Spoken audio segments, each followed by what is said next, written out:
અમદાવાદમાં ચૂંટણી પહેલા વિકાસ કાર્યોને વેગ, વિવિધ પ્રકલ્પોના લોકાર્પણ અને ખાતમુહૂર્ત થશે। તો આપણે જણાવી દઈએ કે આવતીકાલે મુખ્યમંત્રીને હસ્તે એ લોકાર્પણ થશે।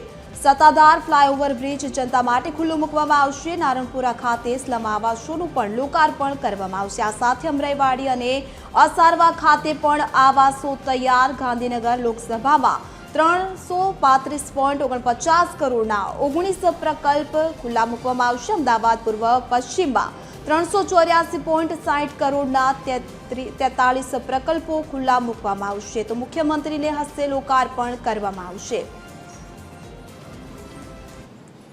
સ્થાનિક સ્વરાજની ચૂંટણી જાહેર થાય તે પહેલા વિકાસને કાર્યોને ઝડપી વેગ આપવામાં આવી રહ્યું છે।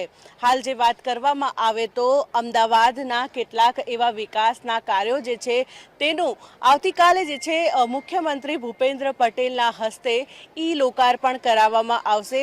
જે પ્રમાણે વાત કરવામાં આવે તો આ સત્તાધાર ફ્લાયઓવર જે બ્રિજ જે છે તેનું પણ લોકાર્પણ કરાવવામાં આવશે। જે આ બ્રિજ બન્યા બાદ છેલ્લા ઘણા સમયથી જે કામગીરી જે છે ચાલી રહી હતી, જે હવે આ કામગીરી જે છે પૂર્ણ થઈ ચૂકી છે ને આવતીકાલે તે આ ફ્લાયઓવર સહિત જે નારણપુરા વિસ્તારમાં આવેલું જે સ્લમ ક્વાર્ટર્સ છે તેનું પણ લોકાર્પણ કરાવવામાં આવશે।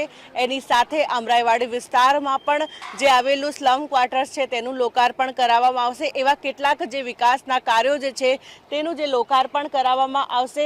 વાત કરવામાં આવે તો જ્યારે હવે સ્થાનિક સ્વરાજની ચૂંટણી જાહેર થાય તે પહેલા જે અમદાવાદ વિસ્તારમાં કેટલાક જે વિકાસના જે કાર્યો જે છે તેનું લોકાર્પણ કરાવવામાં આવશે। કેમેરામેન તુષાર પરમાર સાથે મોનિકા રાજપૂત, TV 13 ગુજરાતી, અમદાવાદ।